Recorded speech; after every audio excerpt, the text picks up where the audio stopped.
Jemi rikthyer dhe tashmë e kam në studio Trëndelinën.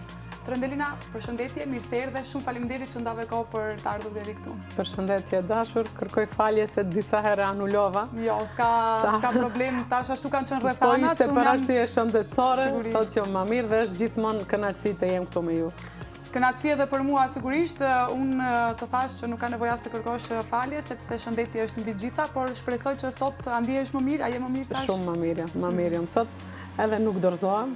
Do më thënë çdo herë shoh fatanën pozitive, po dhe mundohem t'i mbledh çdo herë gjitha forcat, edhe kur nuk mundem. Kjo është ajo që të karakterizon në fakt edhe ato mesazhet që jep edhe ajo që e thua, pikërisht për kësaj këtë marrim aty që ti me vërtet nuk dorëzohesh dhe kjo është e bukur mbi gjithë këtë sigurisht. Ti kishe terapinë e fundit para një jave ke pas terapinë e fundit. Po, tanën e kam pasur, sot një javë kam pasur terapinë, kimioterapinë e 5 me radhë. Është gjithsej nga 8 hemoterapia që i kam. Kjo ishte e 5 me radhë. Onkologu më tha se do të kem 8 kimioterapi.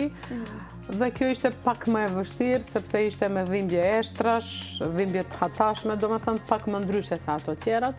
Po shpresoj se do t'i përballoj edhe 3 të tjera, i numroj dhe pres me shpirt që t'i mbaroj kjo faze e mundimshme e kimioterapive. Po, sigurisht, edhe ne shpresojmë që sa më shpejt sigurisht mbarojnë këto dhe sa më shpejt të rikthesh komplet në atë që je. Ka kaluar, mund të themi që ka kaluar mbase pjesa më e madhe ose më e vështirë? Po tani fillimisht normal, lajmi kur e merr për karcinomin është pjesa më e vështirë, ajo pjesa ku të vjen do më thënë si një, unë e përshkruaj si një ujë i ftohtë, kurse dikush të huth ujë të ftohtë, është pjesa e vështirë kur e kupton diagnostifikimin. Pastaj operacioni, si çdo operacion është i vështirë, normal, duhet të mësohesh fillimisht me faktin se duhet të heqë një pjesë të trupit, se për çdo gjë, për çdo femër është pjesë e trupit është shumë e rëndësishme, normal. Por edhe kjo përballohet, pjesa më e rëndë është kimioterapia e kësaj diagnoze. Do të thënë ajo është më e mundimshme, të mundon tepër, ke të vjellura, ka marramendje, pastaj e shkuarja deri në shkup, po radhët e gjata që duhet priten, fluksi i madh, ajo ndjenja se si do t'jem pas kimioterapive, si do t'i përballoj. Për mua kjo ka qenë dhe për çdo grua, mendoj që është përballur me këtë sëmundje, kimioterapia dhe gjendja pas operacionit, se si do t'jetë rrjedhshmëria, sepse në këtë sëmundje çdo kush që është përballur e dihet se nuk ka garancion. Askush nuk të garanton se kjo sëmundje do të rikthehet ose nuk do të rikthehet, por për fatin tim të mirë, unë diagnostifikova në fazë relativisht të hershme, ishte 2A dhe ishte hormon pozitiv, do më thënë si mbas mjekëve që thonë se ka një prognoz të mirë. E bëra edhe një test që quhet Mama Print në Kaliforni dhe si mbas asaj më doli se rreziku për të rikthyer nëse nuk marr hemoterapi është i lartë dhe vendosa që t'i nënshtrohem kimioterapisë. Sigurisht për të mos e pasur atë rrezikun që të rikthehet. Për arsye më tepër arsye preventive, se për fat të mirë nga 15 gjendra limfatike që mi hoqën nuk kishte metastazuar, për fat të mirë.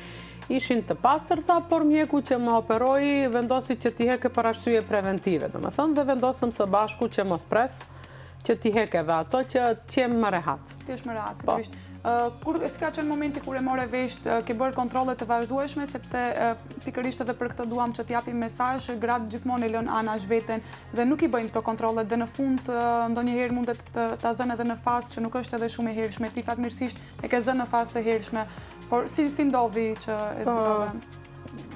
Kjo sëmundje për fat të keq nuk ka asnjë shenjë, nuk jep asnjë shenjë. Dikush thot jep plogështi, dikush thot ka ndonjë shenjë, por te unë nuk pash ndonjë shenjë. Ishte që unë vuaj nga alergjitë e shumta dhe kam kruar edhe një 2-3 ditë nuk i kisha pirë hapat e pilulat e alergjisë dhe kisha një kruajtje në anën e mashtë. Në një moment e shtypa pak më tepër dhe pash si një rritje, si një kokër të vogël, më e vogël se një kokër lefize. Edhe vendosa që të shkoj te ginekologja ime në Gostivar. Ajo më bëni një eho dhe aty tha nuk është diçka e rrezikshme, është vetëm si një masë yndyrore, pa 2 masa yndyrore, dhe tha por për t'jemi më të sigurt do të konsultohem edhe me profesorin tim në Shkup. Në atë periudhë unë kisha nënën e samur, do më thënë në për spitale dhe pak e neglizhova, duke më thënë se kum qenë mirë, dhe pastaj insistonte që të bëj edhe një kontroll në Shkup. Në Shkup më caktuan mamografin dhe ekografin. Në mamografin më doli pastër, nuk e di se si, tha se nuk ke asgjë, është krejt në rregull. Në ekografi mjeku tha dyshonte. Tani tha njëra më duket si masë yndyrore, njëra më duket si një pikë e zezë, që nuk mund të them a është karcinom ose nuk është karcinom. Të them është, tha do të gaboj, të them nuk është, më mirë tha ti nështrohesh biopsisë. Unë isha shumë skeptike ndaj biopsisë, duke qenë se halla ime ka vuajtur nga kanceri në gjith dhe 3 herë i bëm biopsi, 3 herë biopsia i doli mirë dhe nuk ja gjetën karcinomin, derisa karcinomi kishte përparuar shumë dhe për fat të keq ajo ndroi jetë. Dhe në bisedë me një kirurg torakal, ai ishte i mendimit që duhet të nxiren këta dy rritje, këta dy topfa të vegjël. Edhe këtë e neglizhova duke menduar se kirurgët zakonisht e kanë në prerje skalperin, duan të operojnë. Dhe pas një periudhe vendosa që të shkoj t'i hek, mjeku insistonte hirurgu Ilir Vela, që e falenderoj shumë sepse më ka ndihmuar shumë edhe psiqikisht edhe me operacionin, domethënë. Më tha se këta duhet të hiqen Trendelina, tha po është më mirë të bëjmë biopsi, nëse larg qoftë diçka mos kemi dy operacione, unë nuk pranova dhe u operova. Fillimisht mi hoqën ato 2 topthat e vegjël, u operova në Tetov, dhe pas 2 jave më erdhi rezultati. Fatkeqësisht më doli se njëra prej atyre topthave pak më e madh që ishte karcinom. Nuk mund të them se e pranova mirë, sepse kishte 10 ditë sa po e kisha humbur nënën, personin të cilën unë e kisha krahë të gjatë mbas të gjithë sfidave që i kisha përjetuar, personi i cili gjithashtu kishte vuajtur nga karcinomi i mitrës dhe të cilën unë e shifsha si përkrahjen më të madhe. Por në moment, do të thënë, unë ndjeva shumë keq, vetëm një moment fillova edhe thash o Zot, po edhe këtë më çove këtë sfidë mbas gjithë atyre. Po moment mendova se çdo gjë ka një arsye që vjen. U mundova që më e fortë. Në atë moment e thira vllaun, bisedova, e thira motrën, domethënë u tregova. Dhe vendosëm që e mërkuri ishte atë ditë kur e mora diagnozën, të ejtën direkt të operohem. Nuk desha të shkoj në Turqi, nuk desha ta lej më tepër ta shtyj operacionin dhe direkt vendosa të operohem dhe vendosa që të nesërmen me njëherë u operova. Ka qenë sigurisht edhe pak edhe insistenca e doktorit edhe që e thej, sepse kanë insistuar, mund ta kishe lënë vetëm me aq, duke menduar që nuk është asgjë, mund ta kishe lënë me aq, por që mund të kishte përparuar. Prandaj falenderoj shumë, domethënë, se ishte ai që më telefonoi. Unë isha gjithkohës me njerëz, bile u habita shumë kur e pash numrin e doktorit dhe thash, doktor, po tani nuk mund të operohem herën e parë kur operova. Se thash, nana, sa vinë njerëz, tha, shëndeti jotë është mbi të gjitha, tha, unë do të kisha insistuar, ta heqim atë. Qofim çfarë është. Dhe falenderoj shumë, domethënë, sepse falë atij, ndoshta unë u operova, ndoshta do ta kisha neglizhuar edhe më tepër dhe do të kishte avancuar edhe më tepër, duke qenë se karcinomi që kishte ishte invaziv dhe ka një prognozë jo shumë të mirë nëse lihet më gjatë kohë, nëse shtyhet. Kështu që fatmirësisht që ka arritur pikërisht në kohë. E përmendën nënën tënde, ke qenë shumë e lidhur me nënën tënde. Në fakt, në ajo ka qenë edhe një ndër gratë e para që ka pas edhe organizata nëse zgaboj të grave, ka qenë shumë e zëshme për sa i përket edhe të drejtave të grave. Gjithashtu e përmendë që ka pasur edhe kancer në mitër, por që pas diagnostifikimit në fakt ka jetuar gjatë, nuk është që ndroi jetë për Nëna ime ka qenë kryetare e lidhjes gruas në Maqedoni, kryetare, domethënë nën kryetare gjithë lidhjes së gruas në Maqedoni dhe kryetare e grave në Gostivar, ka qenë një grua shumë e zëshme, e cila është munduar çdo herë për të drejtat e grave dhe në një projekt që kishim për shëndetin e grave me ginekologe për të bë papa test falas, ai çonte të gjitha gratë vetë e kishte neglizhuar. Dhe në një nga kontrollat që duheshte, mjekesha i tha, Safie, të ta bëjmë një kontroll rutinore, sepse ti bi të gjitha të tjerat vetë nuk je kontrolluar. Kur e pa për fat të keq, smundja ishte avancuar, kishte karcinom në mitër në fazën e 3 në fund, që ishte fazë e vonshme. Por ai që duke qenë një grua e fortë, një grua e guximshme dhe ne ishim 3 fëmijë, unë kisha vetëm 17 vjet, enda nuk ishim martuar, nuk ishim rregulluar. Ajo kishte një vullnet të hekurt për të luftuar dhe tha mjekut unë nuk du të vdes çdo ditë nga pak, por nëse duhet do të vdes në sallë, por do të mundohem me të gjitha forcat. Fatmirësisht jetoj 24 vite pas sëmundjes dhe vdiq nga një atak në zemër, do më thënë e sfidoj këtë sëmundje. E fitoj dhe e luftoj dhe e fitoj dhe e luftoj. Dhe atë çdo herë kam si shembull dhe është një repere për forcën time që e gjej. Shumë e vërtet në fakt edhe guximin, me sa duket e ke marrë edhe forcën dhe guximin e ke marrë prej asaj, ke të shënduar prej asaj. Trentelina, ti këto nuk kanë qenë humbja e nënës, diagnostifikimi me kancerin e gjirit nuk kanë qenë në fakt të vetmet sfidat që jeta, të themi, ti ka përplasur. Sepse ti ke pasur, ke qenë një herë vetë nën vetë ushqyse, e divorcuar, je munduar që sigurisht fëmijët tu t'i rrisësh vetë me punën që bën, sociologe dhe profesore sigurisht, por më pas edhe në fakt edhe humbja e vajzës të vjeçare në aksident. Fillimisht ndarja ime ndodhi para 10 viteve. Vajzat ishin shumë të vegjëla, Rina e madhe kishte 3 vjet e gjys, Andina ishte vetëm 11 muajsh. Ishte një situatë duke marrë parasysh kur jeton në një qytet të vogël, do me thënë me paragjykime, në një shtet ku shteti nuk të ndihmon, nuk të epsinon vetë ushqys në asnjë ndihmë, asnjë përkrahje. Por falenderoj familjen time, kanë qenë përkrahja ime më e madhe, që në çdo hap më kanë përkrahur dhe kanë besuar fuqishëm te unë. Ajo ka qenë një ndër periudhat e mia më të vështira të jetës.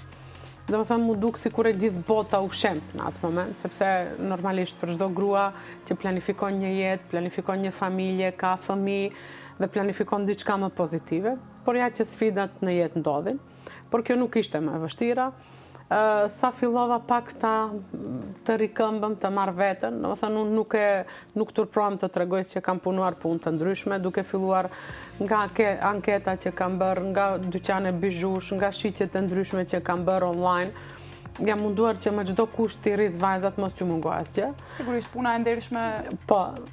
Dhe në një periudhë, do më thënë, kur fillun vajzat pak të rriten, para 2 vjet e gjys, në 17 qershor, kisha një udhtim t'i çoja vajzat në Vlorë, motra im ka një banesë atje. I kërkoj që t'jenë në pushime, sepse unë do të punoja verës në një dyqan bizhush dhe mos t'i lej vetë. Dhe ishte një ditë shumë e bukur, do të thënë për herë të parë mbas sa kohë unë ndjesha shumë e lumtur, shumë e qetë, mu duken se vajzën i kisha krah, vajza e madhe ishte ulur Rina para me mua, Andina ishte mbas. Dhe ndodhi që për shkak të vajt që hudhej në ujë, unë humba kontrollën dhe dola nga kursia tjetër.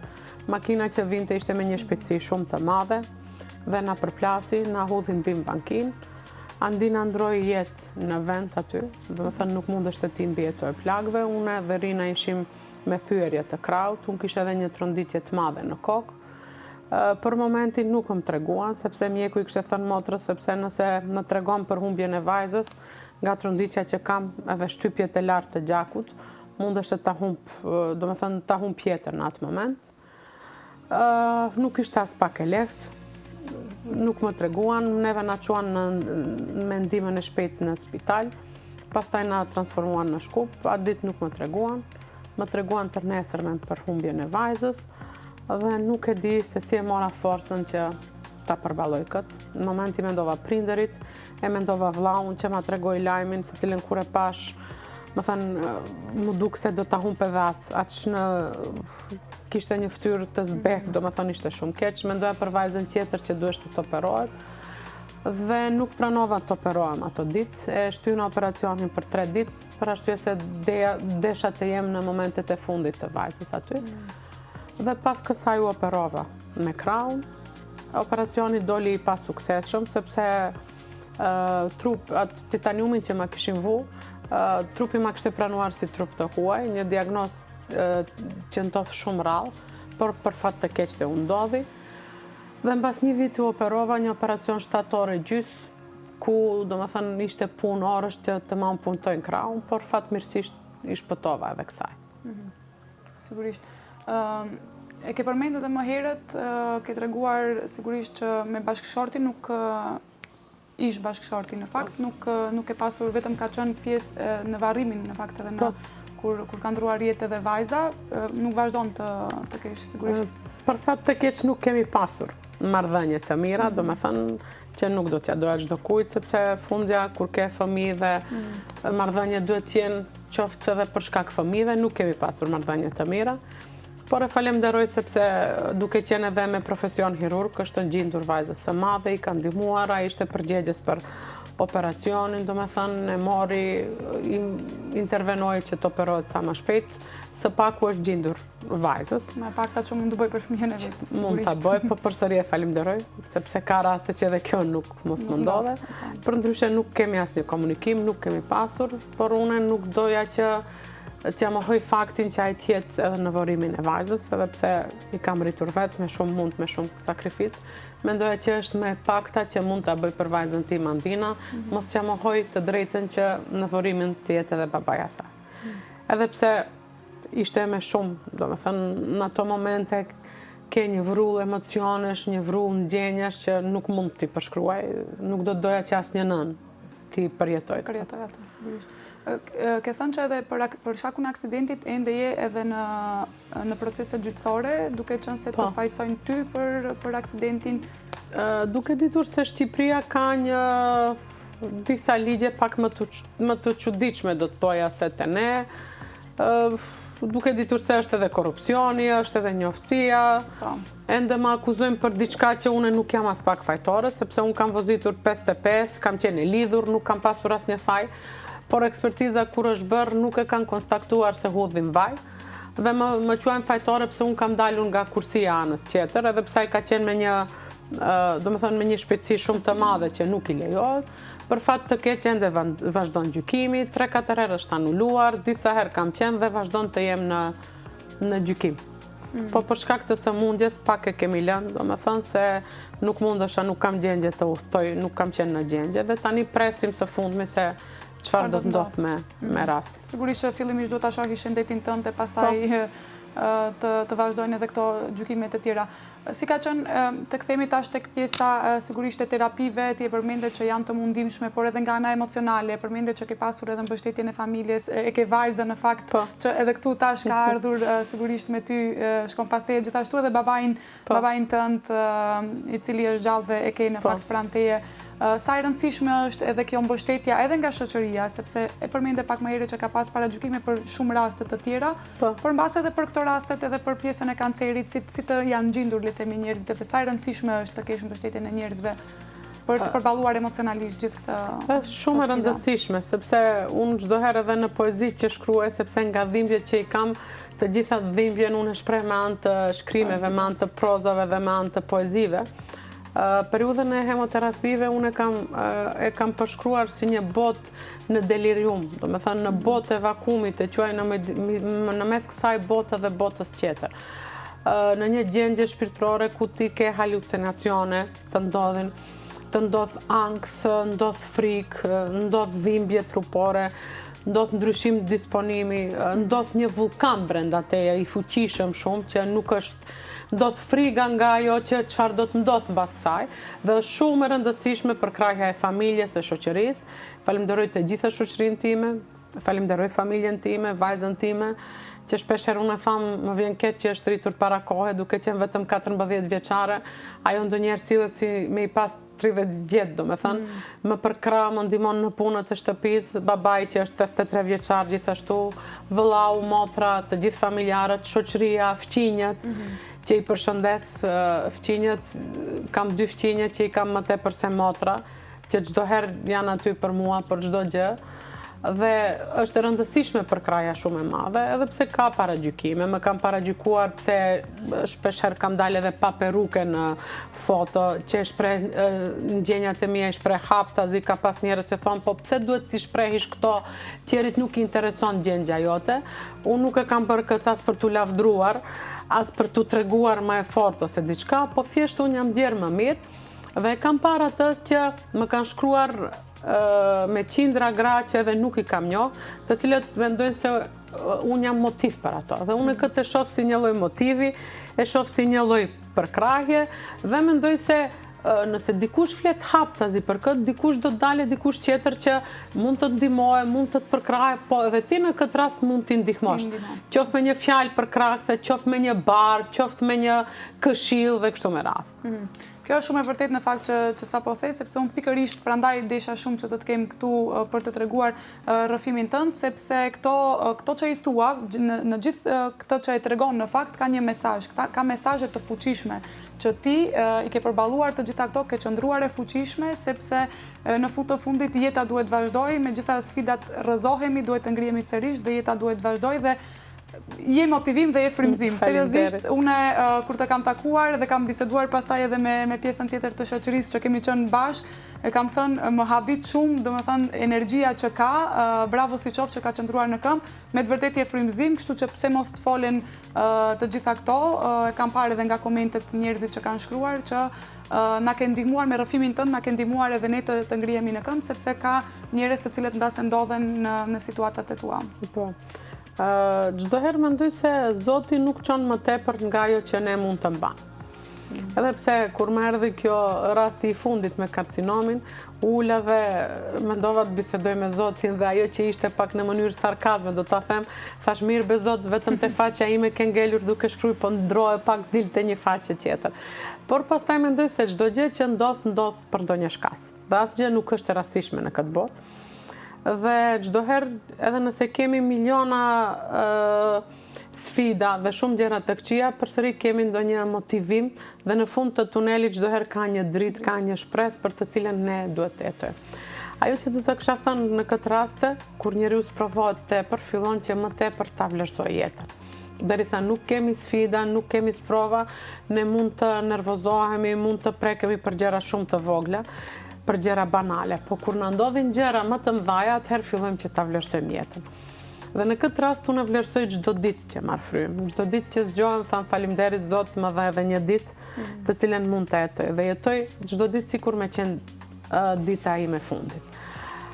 Normal, duhet të shtypish dhimbjen, nuk është e lehtë, nuk mund të them se kjo luftë nuk është e lehtë, nuk është e rëndë, por çdo herë duhet të kemi motiv dhe duhet të fillimisht të jetojmë për veten, të jetojmë për tjerit dhe për njerëzit që na duan. Se në fundja përsëri jeta është e bukur dhe ka gjëra të cilet na motivojnë, kemi shpresa, kemi plane.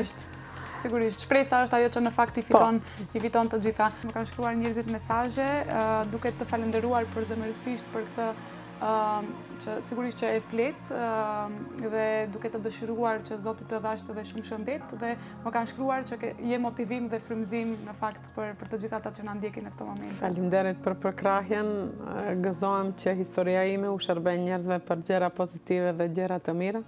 Kjo në fakt është edhe misioni që unë kam marrë mbi vete.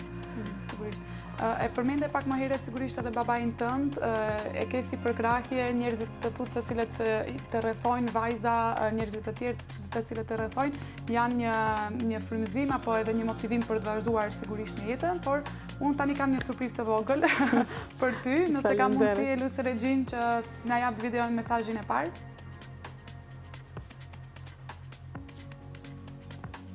Asadit dhe të punësuarve, unë jam Maksud Hari, baba i Trendelinës. Kemi pasur shumë sfida në jetë, unë bë mandinën 9 vjeqare, që na i doqë zemrën si mbesa ime dhe Safijes. Unë bë më shoqë për shortën Safijen para 6 muajsh, kjo e goditi shumë Trendelinën edhe e ki përjetoj keq, por ma e keqja ishte kur ndëgjova lajmin se vajza ime ka kancer në gjej. Kjo ishte një sfidë e rëndë për mu, por kam besim të Trendelina se mbas operacionit ajo është optimiste edhe do të kaloje.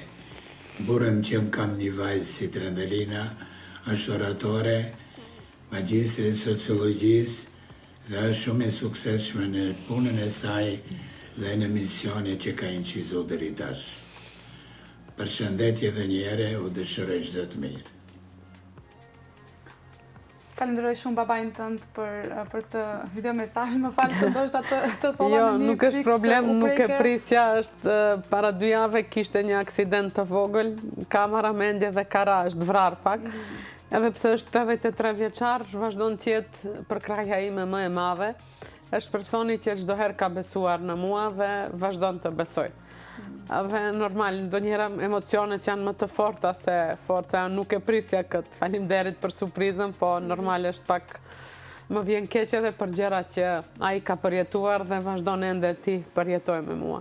Sigurisht me gjitha ta i qëndron shumë krenar në fakt dhe sigurisht që të mbështet, por edhe ai në fakt e ka edhe mbështetjen tënde edhe në këtë rrugtim. Nuk e di tash nëse duhet të vazhdoj me surprizën e radhës. Nëse ka mundësi, videon tjetër. Regjia, nëse ka mundësi, ta luajmë tash videon tjetër. Përshëndetje, unë jam Rina dhe sot kisha një mesazh për ty, mami. Doja të them se ti e gruaja më e fortë që unë njoh. Ti e nëna më e mirë në botë. Gjithashtu, ti e shoqja ime më e mirë. Ti e drita e shtëpisë sonë.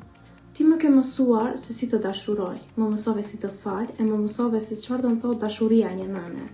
Kemi kaluar shumë sfida së bashku. Unë e di se ti edhe këtë sëmundje do e kalosh. Dhe ta dish se unë do jem gjithmonë këtu për ty. Ne do jetojmë me shpresën se një ditë do takohemi me engjëllin tonë Andina në parajs. Të dua pafund. Rinën e falenderojmë gjithsesi. Rinën e kemi këtu në studio, por që Ilmia nuk e prisha gjithë surpriza. Kërkova që mbase sigurisht këto janë fjalë që besoj që gjithkohës t'i thuan, po që publikisht mbase ishte Faleminderit edhe shumë për njerëzit që na surprizën. ndjekin për ta parë, domethënë se sa e rëndësishme është edhe mbështetja. Faleminderit Rina, po si e mbajti gjithë këtë surprizë, mos më tregoje. E po duheshte të jetë surprizë, kështu që edhe unë falenderoj shumë Rinën që e kemi këtu pas kamerave. Faleminderit për këto, me të vërtet ishte një emocion shumë i madh dhe i fuqishëm. Këta fjalë kam dëgju, po kur i ndëgjon kështu publikisht dhe kur i ndëgjon të papritura, pak të emocion, po këto sot ishin lot gëzimi, nuk ishin lot dëshprimi. Sepse kur sheh njerëz që besojnë te ty dhe je frymëzim për vajzën tënde dhe e ke për krahje, kjo më jep forcë të luftoj deri në frymën e fundit. Dhe publikisht i them Rinës se do t'jem aty deri në momentet e saj të fundit, nuk dorëzohem, pres diplomimin e asaj, martesën dhe pres bëjmë gjyshe, pse jo? Pse jo edhe shpresojmë që nga sot e tutje vetëm lot gëzimi të kesh dhe kur lot të rishtimi. Rina, me sa e shoh, është një vajzë tashmë e rritur dhe shumë edukuar, me aq sa e takova, kështu që do t'i arrish të gjitha këto që i ke ëndra në fakt, të cilat i pret. Trendelina, të pyes pak, duke qenë se ti sociologe, profesore, sigurisht ke punuar, si ka qenë kjo shkëputja për ty edhe kjo pjesa nga pjesa e punës, ato mungon të rikthehesh në punë? Sinqerisht më mungon shumë, sepse une si tip jam shumë aktive, dhe jam shumë tip i gjallë, shumë impulsiv, dhe tani kjo shkëputja pak më ka ardhur pak problematike. Por kam pasur shumë emisione, kam pasur organizata me gra, kam pasur projekte të tjera për të cilët kam punuar.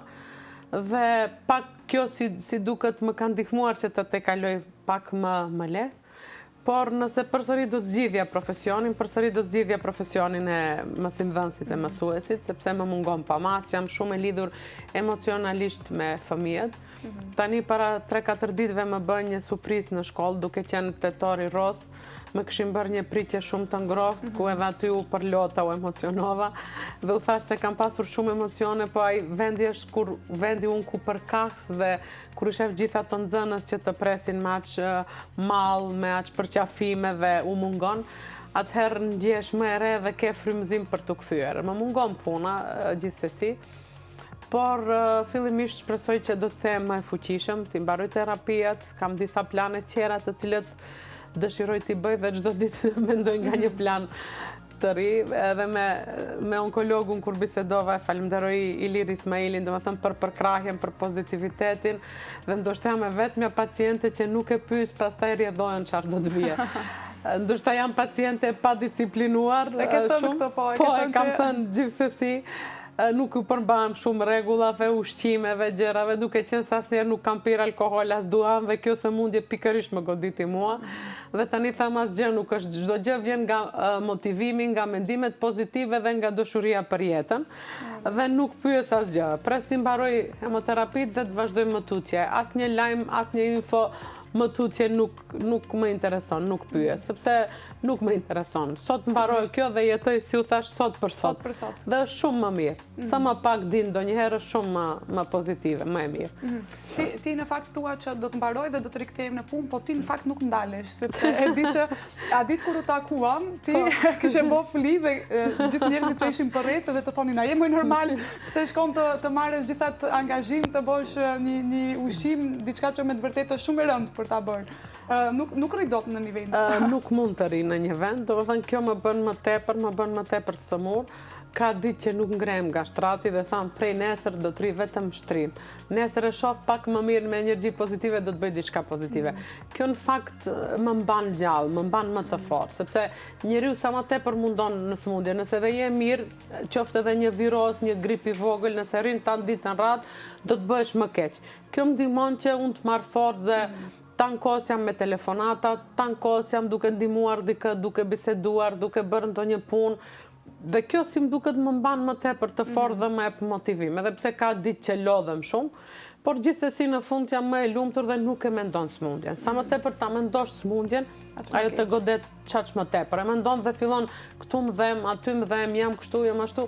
Kështu mendo pozitivisht dhe çdo gjë do të bëhet mirë, do të bëhet pozitiv. Ja, pra, ato mesazhet të cilat ne gjatë kohës i themi që po jep, ato çorton Rina kur e sheh që ti mbase nuk ndihesh mirë, po ti vazhdon të bësh punët, vazhdon të Më çorton shpesh herë dhe thot mami, mos sot prej nesër kur do të vi prej shkolle mos bësh asgjë. Dhe ndonjëherë është e lumtur, po e din, duke ditur natyrën time, më thret edhe në telefon e shef se nuk ndalem dhe nuk jam as pak e disiplinuar. Të të kisha thënë pacientëve duhet të jenë të disiplinuar, jo si unë, por ndoshta edhe është më mirë sepse megjithatë nga ana tjetër le të motivohen. Nga ana tjetër le të motivohen sepse çdo gjë vjen nga mendimet e mira, nga psiqika dhe nga mendimet negative. Nëse ne mendojmë negativisht, 3 herë ti thush vetë gjatë ditës, e vërtetojnë edhe psikologët, s'jam mirë, në fund të ditës do të jesh mirë. Kështu që mendoni se jeni mirë, mendoni se nuk keni sëmundje, ju jeni më të fortë se një diagnozë dhe shpesh herë ndjehem më mirë tham mos ma ka gabu diagnoza, ndoshta s'kam asgjë. Në fakt kjo është e vërtetë sepse edhe kur folëm edhe unë të pyeta Trënderina ndihesh mirë për të ardhur, o do të jem mirë, do të vi, do jem mirë, do bëhem mirë, edhe nëse s'jam shumë mirë do bëhem mirë edhe do të vi. Ke thënë në një intervistë, në fakt ke thënë në intervistë tjetër, ke thënë që si ta kalosh sigurisht ta mbarosh këtë luftën dhe kur të rikthehesh tamam në jetën tënde plotësisht, dëshiron që të hapësh një qendër për gratë e plequra me kancer të gjirit. Po, fillimisht ishte dëshira ime ka moshme që të hap një qendër për nënat vetushqyse. Tani dua të bëj një kombinim të kësaj organizate, duke qenë se e ceka dhe parë se shteti nuk u ofron nënave vetushqyse asnjë ndihmë, qoftë financiare, qoftë për krahje emocionale ose psikologjike. Por tani kur më goditi edhe kjo sfida tjetër, duhet të bëj një kombinim i këtyre grave. Duhet të hap një organizatë, do të thënë që këto gra të mundën të marrin ndihmën e duhur, të mund t'ua mundësojmë protezat, ndihmë financiare, ndihmë psikologjike dhe shumë ndihma tjera. Është dëshira ime, do të thënë pak të më këmbem dhe dëshiroj që ta bëj. Shpresojmë shumë edhe që ta arrish. Mbase do të vazhdosh edhe atë misionin e nënës tënde për gratë, le të themi për... Po shpresoj se gjithë jetën jam frymëzuar dhe jam rritur nga jo, edhe tema e magjistraturës, kam magjistruar për drejtat e femrës në Islam, ja kam përkushtuar nënës sime. Dhe kam dhënë fjalën që edhe unë do të luftoj për gratë, do me thënë që të ndihmoj dhe të jem krahas siç ka qenë ajo për të motivuar. Dhe kjo ka qenë dëshira ime prej fëmijë, dëshira ime e kamofshme dhe shpresoj që një ditë do të bëhet realitet. Edhe ne shpresojmë shumë që të bëhet kjo realitet, sepse vetëm me kaq në fakt ke ndihmuar shumë, e jo më të hapësh edhe qendrën tënde. Si e sheh edhe, sepse sigurisht që ke takuar edhe me gratë të tjera të cilët janë të prekura nga kanceri, si e sheh edhe atë, le të themi, sensibilizimin, le të themi, ndërmjet veti, atë empatin ndërmjet grave të cilat e shohin që ka nevojë për mbështetje kur duhet të gjitha gratë të cilat e kanë përjetuar një gjë të tillë të jenë bashkë dhe ti flasin gjërat. Në fakt u duhet shumë sensibilizim dhe na duhet përkrahje, sepse njeriu edhe për nga natyra çdo herë dëshiron ta gjejë veten aty ku përket. Do me thënë, grupi me të cilën ne identifikohemi dhe me të cilën përkasim është shumë e rëndësishëm. Kam pasur në fakt me ju që u takuam me Xhumazien dhe me gratë të tjera, të cilët nuk i kam njohur, tani i kam shoqe dhe diskutojmë. edhe me gratë tjera nga organizatat të ndryshme, edhe në Facebook kam kërkuar dhe i kam gjetur, dhe është një ndihmës e madhe, sepse unë jam, në grupin që jam, unë jam më e reja e diagnostifikuar, do me thënë më e hershme, ato kanë baruar me hemoterapit, dhe i kam si përkrahje dhe unë ato edhe ato mua, dhe diskutojmë për mënyrat të ndryshme të jetë, se si vazhdojnë të jetojnë, se si ka ndikuar terapia, se çfarë ushqime marrin, si vazhdojnë jeta e tyre, si ka qenë rënja e flokëve, si ka qenë pastaj, dhe mendoj se është një përkrahje e madhe edhe për mua edhe për ato. Dhe jemi bërë shoqe të mira. Ndonjëherë nga halli, kam edhe një shoqe Safien, të cilën e përshëndes në spital, të cilën e kam shoqe të mirë. Jemi njoftuar në kushte shumë të vështira në spital. Por ishte do me thënë shumë e mërzitur dhe isha unë ajo që i thash kra me një moment edhe kam shavë, thash dalu ma mos qaj, do të vazhdojmë më të fuqishme se çdo ditë, ndjojmë çdo ditë dhe ndonjëherë halli të bën me dikë të bëhesh shoqe shumë e mirë dhe të ndash gjëra të njëjta. Dhe këto gra më kanë ndihmuar edhe mua, por edhe unë atyre dhe i falimderoj për çdo përkrahje që më kanë dhënë dhe vazhdojnë të ma japin. Sigurisht. The që je shoqëruar nga halli, megjithatë shpresojmë që të vazhdoni pastaj shoqërimi jo nga halli, po të jetë nga lumturia dhe nga gjërat e bukura. Trendelina, jemi në fund të emisionit. Unë të falenderoj shumë që ishe pjesë, që përcollet të gjitha këto mesazhe. Të falenderoj shumë për emocionet në fakt që na ke dhënë të gjithëve ne edhe këtu mua në studio, por pa dyshim edhe publikut, sepse po më shkruaj non-stop teksa jemi duke bërë edhe emisionin, kështu që faleminderit shumë që ndave këtë rrugtim. Unë të dëshiroj gjitha të mira, të dëshiroj sa më shumë shëndet mbi gjitha dhe shpresoj që të kemë sërish në studio si një luftëtare apo një fituese triumfe, le të themi duke triumfuar edhe me këtë sëmundje dhe të flasim për gjëra të tjera edhe më të bukura. Faleminderit edhe juve, faleminderit të gjithëve për përkrahjen. Mos hezitoni të më shkruani të gjithë ato që dëshirojnë të marrin ndonjë informat ose dëshirojnë diçka që t'u tregoj. Jam çdo herë e hapura për këshillat, por jam edhe e hapur për të marrur edhe këshilla nga të tjerët, sepse ndoshta ka dikush që është më i fortë se unë, ka sfiduar më fuqishëm, por vetëm ndoshta nuk ka guxim që ta shprehin haptazi. Do t'i kisha lutur të gjithë sepse asnjë smundje nuk është turp, asnjë smundje nuk vjen me dëshirën tonë, dhe sa më të hapur jemi, më shumë ta diskutojmë, të shoqërohemi me njerëz, aq më mirë mund t'i përballojmë gjërat, sepse çdo përkrahje, çdo fjalë, ndonjëherë edhe një buzëqeshje dhe një fjalë e mirë është bekim për ne dhe është përkrahje. Ju faleminderit edhe një. Shumë e vërtet, faleminderit shumë dhe siç thash, shpresojmë që të shihemi edhe për gjëra të tjera, mbase për librin, sepse di që shkruan poezit dhe ndoshta do të kesh gati, nuk e përmendëm, nuk patëm kohë për ta përmendur, por që do ta përmendim sigurisht edhe herë të tjera. Shumë faleminderit edhe një herë.